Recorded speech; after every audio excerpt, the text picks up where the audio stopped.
अस्सलाम वालेकुम viewers, welcome to my new vlog. आज मैं जा रहा हूँ चिंदाओ की फेमस मार्केट थाईदोंग, जहाँ हर किस्म का सामान इजीली अवेलेबल होता है। हमने यहाँ से करनी थी हल्की फुल्की शॉपिंग, क्योंकि नेक्स्ट मंथ के लास्ट में हमने पाकिस्तान वापस जाना है। आज जिम से फ्री होकर थाईदोंग के लिए बस पकड़ी। थाईदोंग हमारी यूनिवर्सिटी से तकरीबन 5 से 6 किलोमीटर दूर है। बस से थाईदोंग जाते हुए तकरीबन आधा घंटा लग जाता है, बट ये टैक्सी से बहुत सस्ती पड़ती है। बस से हम 1 युआन में थाईदोंग पहुंच जाते हैं, लेकिन टैक्सी 15 से 20 युआन में होती है। इसलिए गुर्बत के मारे हम ज़्यादातर बस को प्रायोरिटी देते हैं। फाइनली हम थाईदोंग वाले बस स्टैंड पर पहुंच चुके हैं। अब आपको विज़िट करवाते हैं थाईदोंग मार्केट। जो हाल लाहौर के अनारकली बाज़ार का है, सेम वही हाल थाईदोंग के बाज़ारों का है। मार्केट के सेंटर में खड़े होकर आपको सेम वाइब्स अनारकली बाज़ार की आएंगी। इस मार्केट में ऐसी शॉप्स भी हैं जहां से हर चीज़ 1-2 युआन में मिलती है, जैसे पाकिस्तान में $1 शॉप है। यहाँ पर बियर सरेआम सेल होती है। जिस तरह पाकिस्तान में वाटर सोडा सेल होता है, इस तरह इधर बियर सेल होती है। ये चप्पल स्टॉल लगा हुआ है जस्ट लाइक वैसे जैसे पाकिस्तान में रेडियो पर रखकर सेल करते हैं। यहाँ पे इन्हें थोड़ा सा मॉडर्न करके स्टॉल्स का नाम दे दिया जाता है। यहाँ पर हर चीज़ आपको अवेलेबल होती है। ये चाइनीज़ सी फूड है, जो कि ये मार्केट के स्टार्ट में इनकी शॉप है। यहाँ से आप आकर चाइनीज़ सी फूड ईज़िली खा सकते हैं, जो कि मज़े का भी होता है। मैंने तो कभी ट्राई नहीं किया, लेकिन कुछ दोस्त कह रहे हैं कि काफ़ी मज़े का होता है। बाय द वे हम चलते हैं आगे मार्केट के सेंटर की तरफ। यहाँ पर आपको एडिडास और नाइकी जैसे ब्रांड्स की शॉप्स भी नज़र आएंगी, जिनके प्रोडक्ट्स की कीमतें हमारी पहुँच से बहुत ऊपर हैं। इन ब्रांड्स के जस्ट नाम ही मशहूर हैं। इनके प्रोडक्ट्स मोस्टली चाइना में ही बनते हैं, इसीलिए हम मोस्टली चाइनीज़ प्रोडक्ट खरीदते हैं। एक तो उनकी क्वालिटी अच्छी होती है और दूसरी उनकी प्राइस भी इनसे कम होती है। फाइनली मैं मार्केट के सेंटर में खड़ा हूँ। यहाँ से आप देख सकते हैं कि कितना रश है। ये कोई फेस्टिवल वगैरह नहीं है, एक नॉर्मल डे है। फिर भी ऐसे फील हो रहा है जिस तरह पाकिस्तान में चांद रात वाले दिन मार्केट्स में रश होता है। ये मार्केट का मेन बाज़ार है, जिसे खूबसूरत लाइटों से सजाया गया है।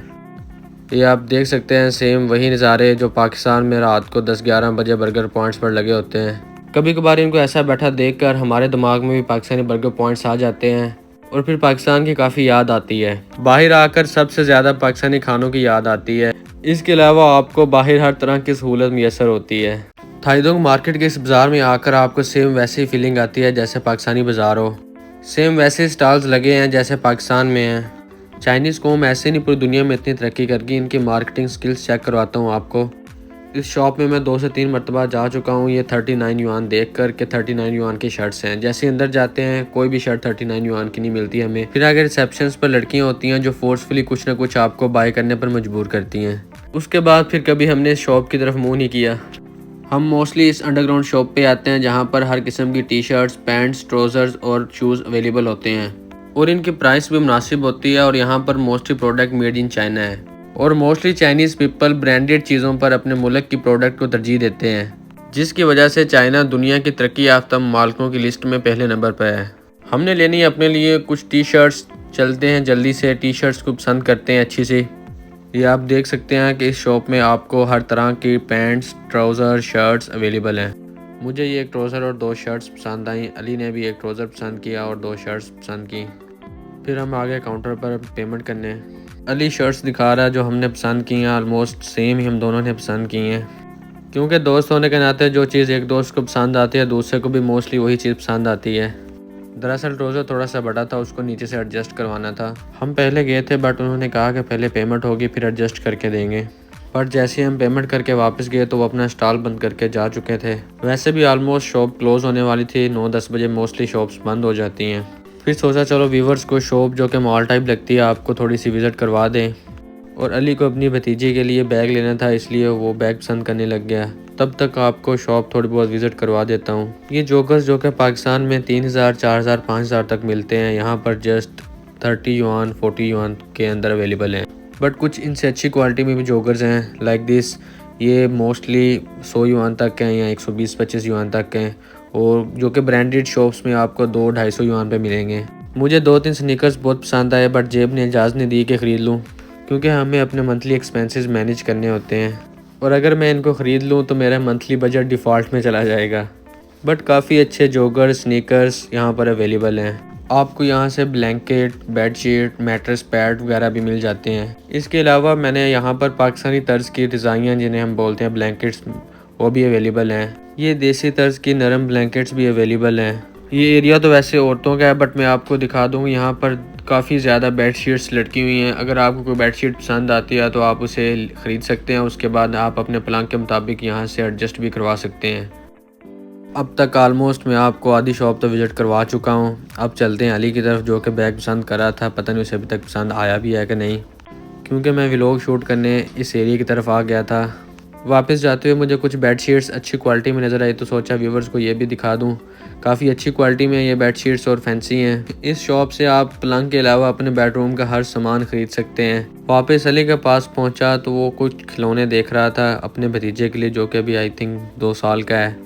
कॉल पे भी अक्सर मुस्तफ़ा ही लगा रहता है, बट खिलौनों में भी उसे कुछ ख़ास पसंद नहीं आया, तो फिर हम वापस चल पड़े। बाहर आकर हमने 2-3 स्टॉल्स घूमे।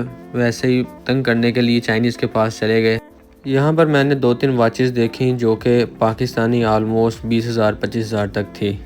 इससे आप अंदाज़ा लगा सकते हैं कि चाइनीज़ किस तरह ब्रांडेड चीज़ों को स्टॉल्स पे रखकर सेल करते हैं। ये रोलेक्स की घड़ी थी जो कि 450 युआन में सेल कर रहा था। ख़रीदनी तो मैंने थी नहीं, बट मैंने वैसे ही थोड़ी देर गपशप करने के लिए उससे 2-3 घड़ियों का रेट पूछा। यांग भाई 200 सिर्फ 200 की है 200 हाँ 200 कौन सा ओ भाई कौन ला नहीं है ना मैं हो और भाई अगर लेना है तो फिर वो कह देगा कि कुल I don't speak English. 啊呀听不懂思密达。听不懂我们的中文不好我学中文一点儿一点。我们的英语很好英文。English。 Yeah. Good。 हमें इतनी चाइनीज़ नहीं आती और उन्हें इतनी इंग्लिश नहीं आती, इस वजह से लैंग्वेज बैरियर काफ़ी ज़्यादा है। तो हम जल्द ही उसकी जान छोड़कर आगे चल पड़े। और वैसे भी जो वाचेस वो सेल कर रहा था वो हमारी अप्रोच से काफ़ी ऊपर थी, तो हमने वहाँ से जाना ही मुनासिब समझा। इस गली में इसी तरह दोनों साइडों पर स्टॉल्स लगे हुए हैं। यहाँ पर कुछ जगह पर मुझे गजरों के, चेनों के और डिफरेंट जो छोटे छोटे प्रोडक्ट्स हैं उनके स्टॉल्स नज़र आए। इनके अलावा इस मार्केट में मोबाइल शॉप्स भी हैं। मैंने अपना मोबाइल भी थाईदोंग मार्केट से ख़रीदा था।